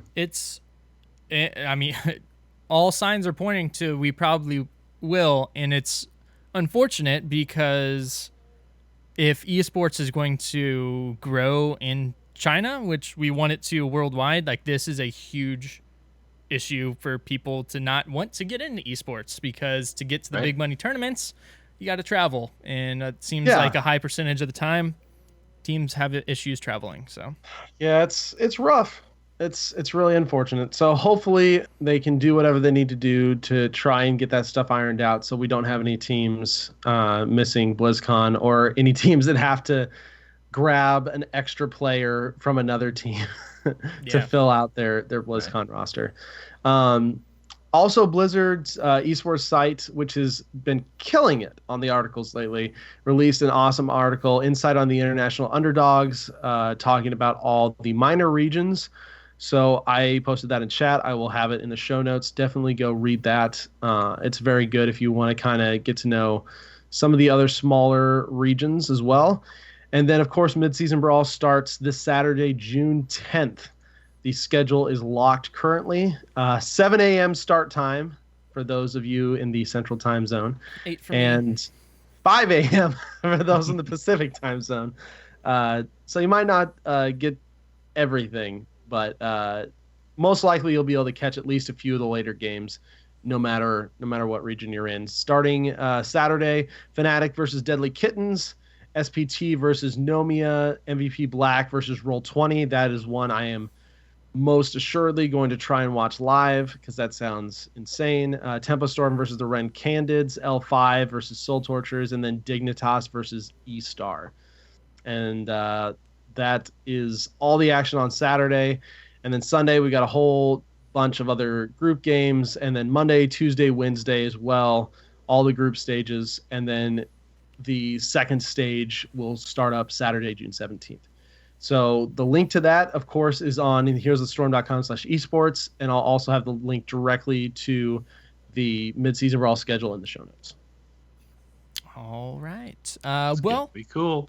Let's go ahead, and we've also got some cool stuff kind of concerning the Brawl here in the community content shout-outs. So this is a really big thing, actually. Jhow has done 4 videos for the major region primer, talking about both the 2 teams from each of the major regions, China, Korea, EU, and NA. The videos are like, 8 to 10 minutes long each. And if you're looking to kind of get prepped or get in the know of who these teams are, what are their strengths, what are their weaknesses, he goes through all of that. We'll have the link in the show notes. It's gonna be great. Very well done videos. Go check them out. I would also like to shout out Heroes Hearth, as they now have permalink build calculators. So if you've used Heroes Fire before, you can click calculator, and you can click a bunch of the talents, and it generates a link for you, and you can paste that and just share talent builds very quickly with people. Heroes Hearth now has that same ability as well. heroeshearth.com/heroes. You can click on any of the heroes, make your talent build real quick without having to create a full build, and then it'll give you a link to just throw people, say, what do you build, Malthael? Oh, boom, here. And it's a nice, pretty layout, so definitely go check that out. And then finally, I had to shout these out. So this is a Reddit user, and he's been making Lily skins, and they're absolutely incredible. Overnose. He made a Lily Illidan skin and a Lily Dan skin for Lily Gul'dan skin. And I'll have the links in the show notes, but seriously, go check these out. And seriously, Blizzard, please make these, because they're absolutely incredible. And I love the names too. They're hilarious. The Illidan one is Lilydin, and then the other one is Lily, and then apostrophe Dan. So Lilydin and Lily Dan, but it's Illidan and Gul'dan. It's so cool. So, she throws out Blood of Manaroth cups for her little healing brew, which is awesome. And it's got the Eye of Gul'dan for her dragon, and Manaroth Bloodhorn cups for the jug, where it's just a laughing Manaroth face and the little blood things going everywhere. Oh, it's so good. Yeah, I like it. Really... I need this in my life. I like the feel the healing of 1,000 cups for the Lillidan skin. Yeah, that's good too. That's great. That's good too. All right. Well, we have some more emails this week that we'll go ahead and get into here. All right, Multi. So our first one here we got from Yelly. Yep. Yelly writes, and these are a little along the long side, so bear with us here, but I'll crank them out here. So Yelly writes, okay, to begin. Please know that I want to talk about gameplay, but with some recent discussions and some things in my mind, I have some questions about Hero League. First of all, I would like you guys to discuss why Hero League exists. What is its purpose? What is the reason for its existence, and why should I play it? Keeping the discussion above in mind, my current stance is that the rank of any of us is given to us and has no bearing on how good we are at this game.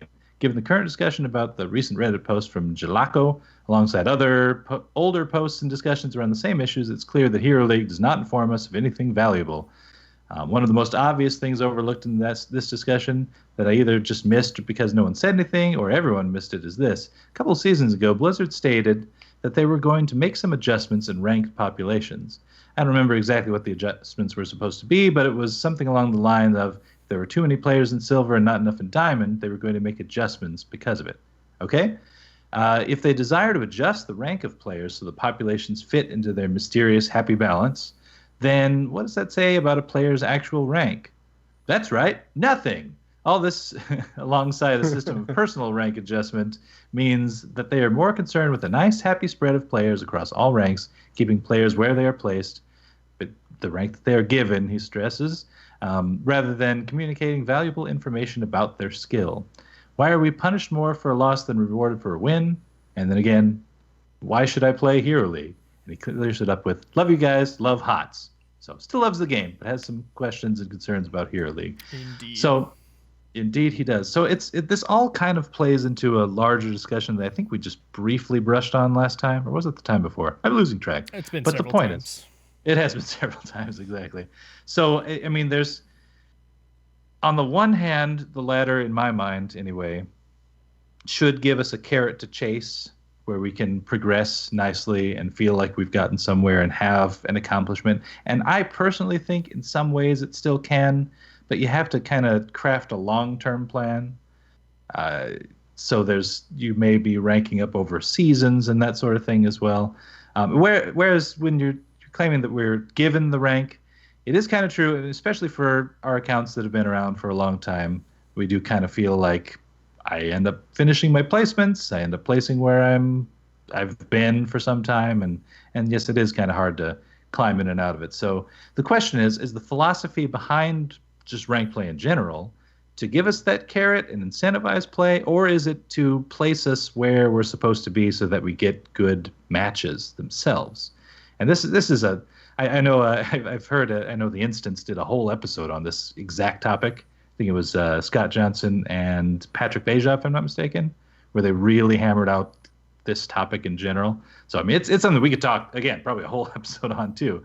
But what do you guys think? Like, should we be chasing the carrot, or is it more about, like, where we're being placed? So there's a few things here. The point you were talking, or they had mentioned about Blizzard kind of rotating the population of different leagues. There was too many people, they said, I think, were in the upper tier. And I don't know if Platinum was considered, but Diamond and Masters. So they wanted more people to be sitting in Silver and Gold. And that doesn't necessarily mean... It doesn't necessarily mean that your rank doesn't mean anything there. It just means that's where the most of the population is going to sit. The average player should kind of fall in those ranges. But the main answer to this question, why should you be playing Hero League? What's the purpose of its existence? The purpose, even if they never, get a super solid system in as far as ranking up, it still is the place to go. If you're playing by yourself and you're wanting to go somewhere have some serious gameplay, some try hard mode, and really test your skill. Because if they don't have a thing like Hero League, then you're going to bring those people over into Quick Match, to where you're going to have people getting even more angry in Quick Match when people are testing things or trying goofy compositions. Unranked Draft is kind of a mix between the two. I'm not really tryharding when I'm in unranked drafts. It's a little bit more tryhard than Quick Match, but that's why you want that Hero League. You want a place for those players to go, and it kind of helps keep the other modes lighter and more fun, which is why I've personally been playing a lot more Quick Match than Ranked lately, just because I haven't really been tryhard, but I'm moving my way back towards that direction. So, again, it can use some tweaks and adjustments, and maybe one day we'll get there, but that's what I got for you. TBK? Yeah, I'm going to kind of disagree on a personal level. Mm-hmm. Just for me, I don't see a reason to play Hero League. Honestly. Yeah. I got one for you, but keep going. For me personally, knowing now, and we talked about this the past 2 weeks. I mean, I brought up last week in the community content shout out the guy who's got 4 accounts at like Silver, Gold, Plat, and Diamond. That's the one he's alluding to as well. But yeah, and we talked about our ideas for the Hero League system as far as demotion promotion games, and feeling like a lot of times we're losing more points than we're gaining. Sometimes I can win something and then lose something, and then I have to win 2 games to make up for that one single loss. For me, knowing my schedule and knowing the time I can put into this game, ranked play or at least Hero League play, for me is not worth it. It is not worth me using my time in that because of the amount of games it will take for me to progress through that. So instead, and this is probably something I'm going to be starting with this next season, I'm going to be putting all my focus into Team League. Nice. Because for me, this is a much more valuable thing than Hero League. Just from learning the game and playing the game in general, and in a lot of ways finding out where you should be, because now you are part of a whole. You are strategizing. You are having to pull your weight still because this is a team game, and all 5 members need to play it. And Hero League is a little weird in this MOBA compared to other MOBAs because there's not near as much of that carry aspect in Heroes as there is in, say, Dota or League of Legends, where your mechanical skill and your strategy can feed you and make you several times more powerful than perhaps another hero or another champion that you're playing against. It can a little. I mean, certainly you can benefit from having good mechanics and just landing skill shots and that sort of thing. But yeah, I know what you're talking about. Yeah. From a power perspective, I cannot. My team is either 3 levels above or 3 levels below. I cannot personally get 3 levels ahead of the enemy team because of all the cool stuff I'm doing. And that's fine. That's not what Heroes is.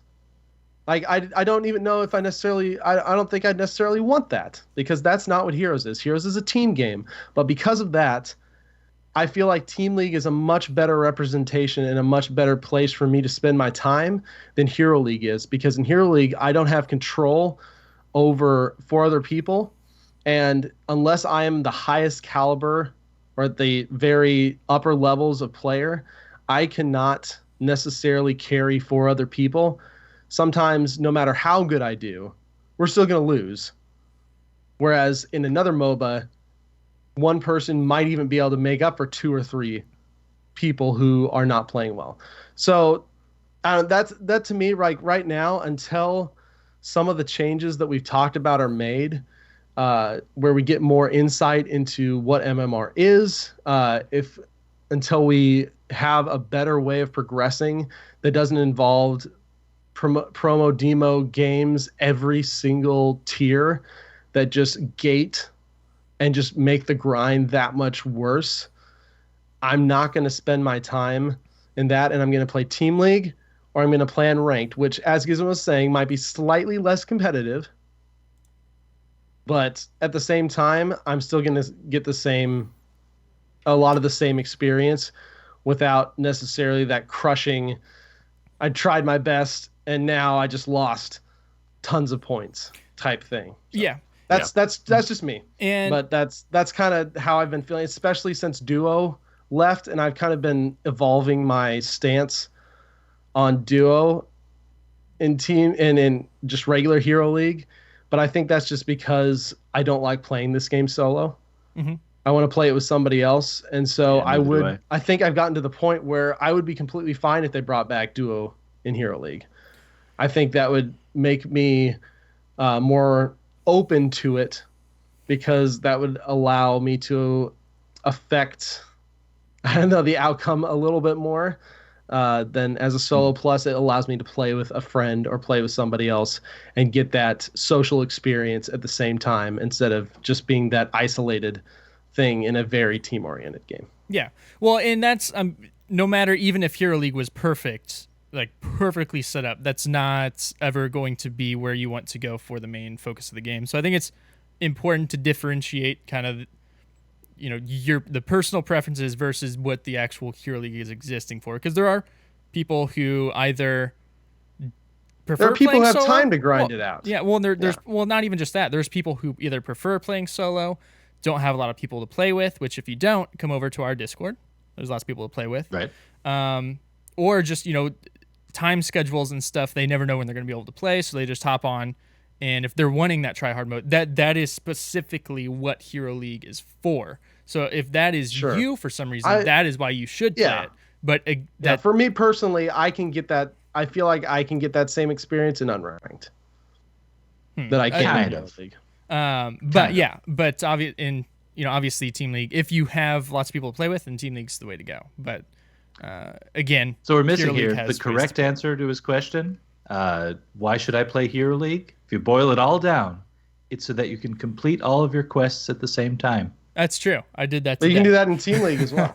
You can, but if you're just by yourself and you're just doing those one-offs and wanting to clear it out, I got to play a StarCraft hero and a Warcraft hero and an assassin. I don't even play assassins. Go in and tank a few. I think you can do that in unranked too.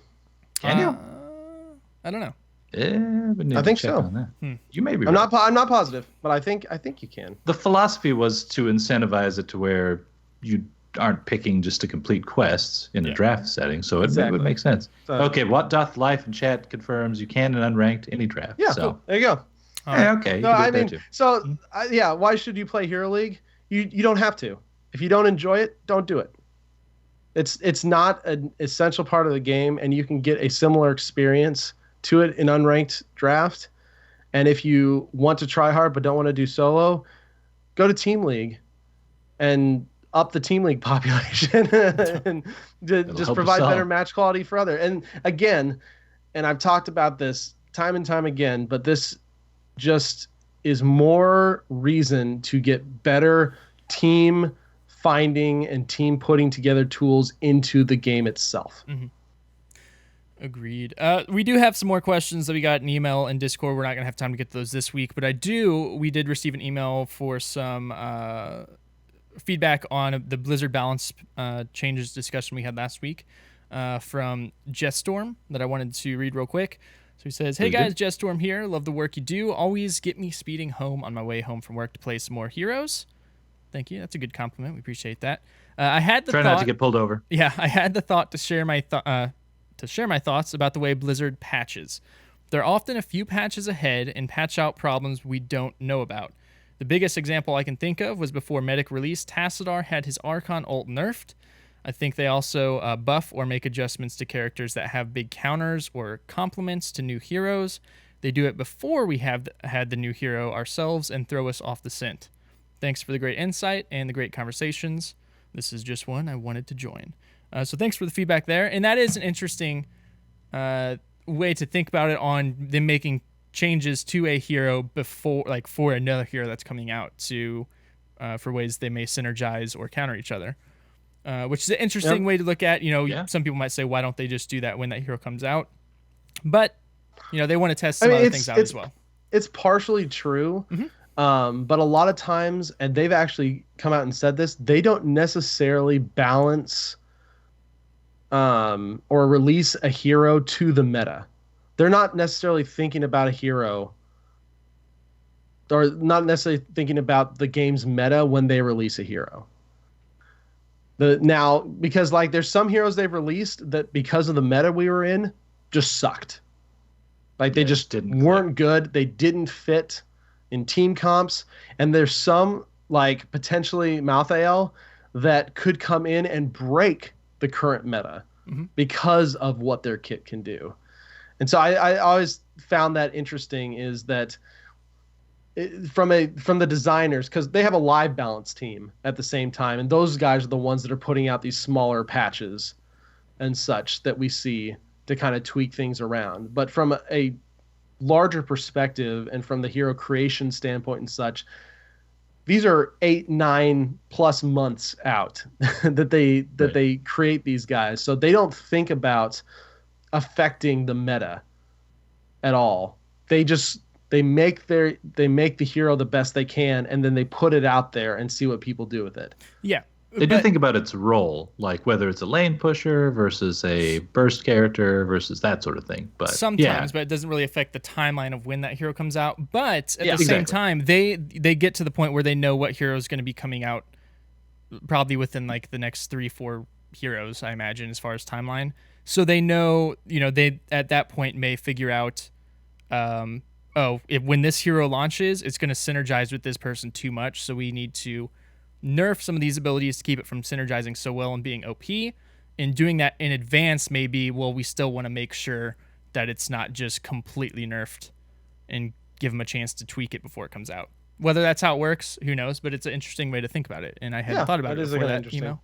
Yeah, it's very cool. All right. Well, again, we'll get to some more of those questions here next week. Multi, where can we be reached? We can be found in-game by typing /join space LOTS, or you can join our Discord, which is stickied at the top of our Twitter, @Lords of the Storm, and also on our twitch.tv/Lords of the Storm, which is live Wednesday nights at 9 p.m. Central. You can come hang out with us there. If you want to check us out in other places, though, we've got a facebook.com/Lords of the Storm podcast. You can send us emails with feedback or questions, kind of like the email we just rattled off there. Lords of the Storm at Outlook.com. And if you want to help out the show, there's a couple of good ways of doing it. If you could leave us reviews out there, 5-star iTunes reviews would be cool. Stitcher or anywhere else, we'd appreciate it. But if you really want to help out the show even further, you could go to our patreon.com/Lords of the Storm. And again, you guys are in charge. You're our bosses here, all right? So just keep that in mind. This whole thing runs because of you guys, and we appreciate it. Absolutely. And I know we got one a few weeks ago, and I keep saying we're going to pull the name of the person that gave us the review, and I keep forgetting. We did. I'll see if I can pull it up as we go here. The moral of this is, hey, the more often you guys leave us reviews, the more often we'll be checking it, and we won't forget.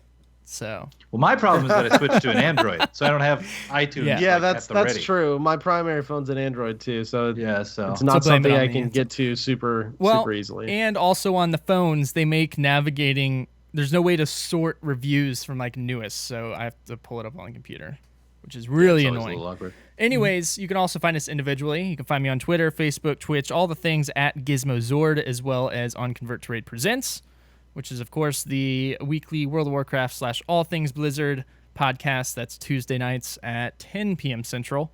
Multi, where can you be found? I can be found on Twitter @Multizord, and I'll also point you at our sister show, The Cavalry, which is about Overwatch. It's on Twitter @The Cavalry Show, but just go search for their stuff on there. Leave them a review, too, while you're at it. Yeah. Why not? And TBK. You can find me on Twitter @TBKZord and twitch.tv/TBKZord. Perfect. Well, we want to give a special thanks to our patron producer, Mr. Ouroboros Zord, for helping to support the show. As always, we really do appreciate it, as well as the rest of our patrons. Make sure you guys get in, just get your quest on, Thrall. And we'll see you guys same time, same place next Wednesday, 9 p.m. Central. Until then, have a good one. Bye-bye.